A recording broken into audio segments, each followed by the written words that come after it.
Assalamualaikum warahmatullahi wabarakatuh. Hamdan wa syukranillah. Selamat datang, selamat berjumpa kembali di channel Spiritual 21 Investigasi Supranatural Tanpa Batas.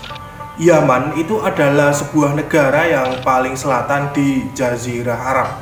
Penduduknya itu diperkirakan berjumlah kisaran 34 juta jiwa. Luas negara Yaman sendiri itu sekitar 530.000 km persegi dan wilayahnya itu meliputi lebih dari 200 pulau. Pulau yang paling besar adalah Pulau Socotra. Nah, mungkin pemirsa sudah tahu tentang Pulau Socotra ini. Pulau ini cukup terkenal. Pulau Socotra itu adalah pulau yang memiliki keindahan alam yang memukau, serta di situ itu banyak dihuni spesies flora dan fauna langka, pemirsa. UNESCO itu telah menetapkan Pulau Socotra ini sebagai situs warisan dunia di tahun 2008 silam. Negara Yaman itu telah menjalin hubungan diplomatik dengan Indonesia sejak 21 April 1962 silam. Indonesia itu memiliki kedutaan besar di San'a, sedangkan Yaman sendiri memiliki kedutaan besar di Jakarta. Indonesia dan Yaman itu memiliki kedekatan budaya dan pandangan serupa mengenai isu-isu internasional. Secara keseluruhan, agama di Yaman adalah Islam yang terbagi menjadi dua kelompok utama, yaitu 53-65% itu adalah Sunni, sedangkan 30-44% adalah Syiah. Kemudian ada juga minoritas kecil beragama Kristen dan Yahudi. Secara ekonomi, Yaman itu adalah negara termiskin di Timur Tengah. Nah, ketika terjadi perang saudara itu pada tahun kisaran kalau nggak salah itu tahun 2014, PDB negara itu turun drastis, yaitu lebih dari 50%, pemirsa. Hal itu diakibatkan oleh blokade yang dipimpin oleh negara Arab Saudi dan embargo efektif terhadap ekspor minyak yang diberlakukan oleh Houthi. Meskipun merupakan negara termiskin di Timur Tengah, Yaman itu ternyata punya produk unggulan, yaitu madu sidr Yaman. Madu ini sangat terkenal itu sebagai madu medis paling populer, paling terkenal di seluruh dunia. Hal ini karena memang mengandung nutrisi dan antioksidan yang sangat kaya. Sehingga madu ini sangat terkenal sekali, mampu menyembuhkan berbagai penyakit berbahaya. Selain madu, Yaman itu juga terkenal akan produk kopi. Kopi mocha yang terkenal memiliki rasa manis dan terkenal di seluruh penjuru dunia itu ternyata berasal dari Yaman. Saat ini kita bisa merasakan betapa nikmatnya kopi mocha itu. Ibu kota provinsi yang paling terkenal di Yaman adalah Hadramaut. Hadramaut sendiri adalah sebuah lembah yang cukup subur untuk ukuran negeri Yaman tentunya. Hadramaut sendiri merupakan negeri asal dan tempat tinggal Nabi Hud alaihissalam dan Nabi Soleh alaihissalam. Di negeri Yaman inilah, khususnya di Hadramaut, tersebar ribuan keturunan dari beliau Nabi Muhammad SAW, yang mana mereka itu berhijrah dari Mekah dalam rangka menghindari kekacauan karena ulah kaum Koromitoh yang cukup ekstrim, pemirsa. Yang mana diceritakan menurut sejarah pernah mencuri batu Hajar Aswad. Nah, pemimpin Koromitoh itu adalah Abu Thohir Sulaiman. Terkait negara Yaman ini di zaman dulu Rasulullah itu telah menjelaskannya Hal ini tertulis di berbagai riwayat hadis. Kebanggaan dan kesombongan ada pada orang-orang yang biasa menggembala, yaitu orang-orang yang tinggal di pelosok. Sedangkan karakter tenang ada pada penggembala, pemilik kambing, dan iman itu ada di negeri Yaman. Sedangkan hikmah banyak difahami oleh penduduk Yaman. Telah datang penduduk Yaman, mereka adalah orang-orang yang berperasaan dan hatinya paling lembut. Kefakihan dari Yaman, hikmah ada pada orang Yaman.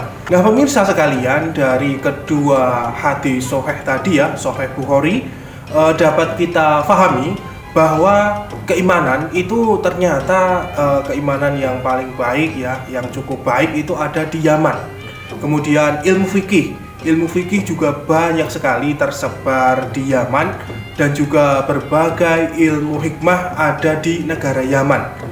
Jadi kesimpulannya orang-orang Yaman itu termasuk salah satu negara yang mana di situ pusatnya pengetahuan spiritual dan agama Islam. Kemudian selain itu ya, dijelaskan tadi orang Yaman itu adalah orang yang paling lembut hatinya. Kalaupun ada orang keturunan Yaman yang hatinya keras, mungkin itu karena terkontaminasi oleh berita-berita dari teknologi pada saat ini, sehingga giroh agamanya itu terpengaruh. Kita tahu bahwa teknologi saat ini membuat seseorang itu menjadi lebih temperamen. Tetapi sebenarnya ya, orang Yaman itu lembut hatinya. Itu Rasulullah sendiri yang mengatakan melalui hadis, dan bukan saya yang mengatakannya. Telah datang kepada kalian penduduk Yaman. Mereka adalah orang yang lebih lembut hatinya daripada kalian. Merekalah orang yang pertama kali melakukan jabat tangan. Rasulullah Shallallahu Alaihi Wasallam mengangkat kepalanya lalu bersabda, penduduk Yaman telah datang pada kalian sebagaimana potongan awan. Mereka adalah sebaik-baik penduduk bumi. Dari kedua hadis tadi ya, bahwa orang Yaman adalah orang yang pertama kali melakukan tradisi jabat tangan ataupun salaman. Nah, kita tahu sendiri ya bahwa khususnya orang Nahdliyin itu kalau setelah selesai sholat itu mereka bersalaman ya. Itu mungkin menganut tradisi-tradisi orang Yaman ini, karena menurut Rasulullah sendiri orang Yamanlah yang pertama kali melakukan tradisi jabat tangan tersebut. Dan selanjutnya Rasulullah itu juga menyebutkan ya tadi bahwa orang Yaman itu adalah sebaik-baiknya penduduk di muka bumi ini. Nah, mungkin hal itu karena memang hati orang Yaman itu adalah hati yang lembut ya, dibandingkan suku-suku ataupun negara-negara di Jazirah Arab yang lain yang memang hatinya itu cukup keras seperti itu. Mungkin kalau kita bandingkan, orang Yaman itu cocok sekali dengan suku-suku yang ada di Nusantara, terutama suku Jawa, yang mana Jawa itu juga terkenal akan kelembutan hatinya. Nah, mungkin ada kecocokan antara orang Yaman dengan orang Jawa tersebut. Uqbah bin Amir berkata, saya mendengar Rasulullah Shallallahu Alaihi Wasallam bersabda, sesungguhnya penduduk Yaman adalah kaum yang hatinya peka dan lembut, serta lebih konsisten dalam ketaatan. Nah, hadis ini menerangkan penduduk Yaman adalah yang paling konsisten ataupun istiqomah dalam melaksanakan ketaatan ibadah kepada Allah ya, termasuk ibadah-ibadah sunnah. Kita tahu bahwa di Yaman sendiri ya, ada banyak sekali wirid-wirid yang mana mereka susun dan diamalkan secara istiqomah. Contohnya ada Wiridul Latif, kemudian ada Rotibul Haddad, Rotibul Atos, dan lain sebagainya, di mana wirid-wirid itu telah disusun kemudian diamalkan secara rutin. Nah, mungkin itu salah satu kekonsistenan orang-orang Yaman dalam melaksanakan ketaatan kepada Allah Subhanahu wa Ta'ala, seperti yang dijelaskan Rasulullah tadi. Nah, pemirsa sekalian, selain yang sudah saya jelaskan tadi, Anda bisa menemukan hadis-hadis lain ya terkait penduduk Yaman. Nanti silahkan Anda cek sendiri di Sahih Bukhari, Sahih Muslim, Musnad Ahmad, dan lain sebagainya. Pokoknya buka kitab-kitab hadis tersebut. Nanti di situ Rasulullah akan menjelaskan ya, telah menjelaskan tentang orang-orang Yaman ini. Tidak semuanya saya beberkan di sini. Saya ambil saja yang cukup penting tadi, seperti tadi. Di hadis-hadis yang lain ya, mungkin bisa Anda temukan bahwa Rasulullah itu juga pernah mendoakan keberkahan kepada negeri Yaman. Kemudian Rasulullah melarang keras, melaknati orang-orang Yaman, dan lain sebagainya. Untuk itu kita sebagai umat Islam ya, sebaiknya mencontoh akhlak Rasulullah tersebut, di mana beliau itu sangat memuji orang-orang Yaman. Nah, entah apa motif Rasulullah memuji, mendoakan keberkahan, dan menunjuk orang Yaman sebagai orang terbaik di bumi, itu motifnya apa saya sendiri kurang tahu, karena saya juga tidak hidup di zaman Rasulullah. Mungkin kalau hidup di zaman Rasulullah bisa ditanyakan kepada Rasulullah langsung. Di Indonesia sendiri kita tahu bahwa cukup banyak orang-orang keturunan negeri Yaman yang mana terbagi dalam berbagai marga. ada marga Assegaf, Al-Kaf, Al-Jufri, Al-Idrus, Al-Atos, dan lain sebagainya. Terlepas dari negara Yaman yang paling miskin, kemudian negara mungkin banyak konflik, juga ada oknum-oknum yang mungkin menisbatkan diri keturunan Rasul. Namun yang jelas Rasulullah itu memuliakan orang-orang Yaman. Bhinneka Tunggal Ika sebagai pedoman negara Indonesia harus kita junjung tinggi. Dan kita juga tahu bahwa Indonesia saat ini terdiri dari berbagai ras. Ada Cina, kemudian Eropa, Belanda, Jepang, India, dan lain sebagainya yang semuanya telah bercampur dan menghasilkan berbagai macam keturunan di Nusantara ini.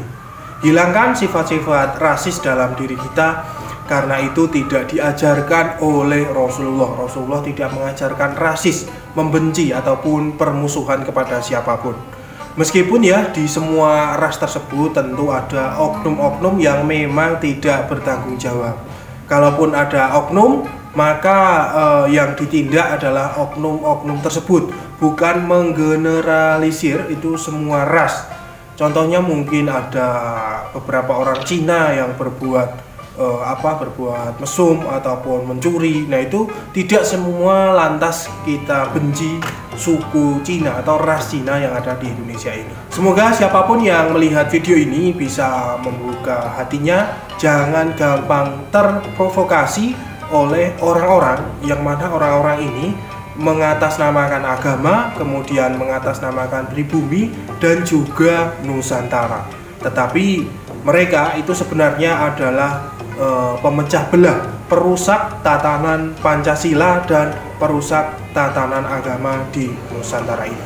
Saya Patih Maulana undur diri. Subhanakallahumma wa bihamdika, asyhadu an la ilaha illa anta, astaghfiruka wa atubu ilaik. Alhamdulillahirabbil alamin. Wassalamualaikum warahmatullahi wabarakatuh. Salam spiritual.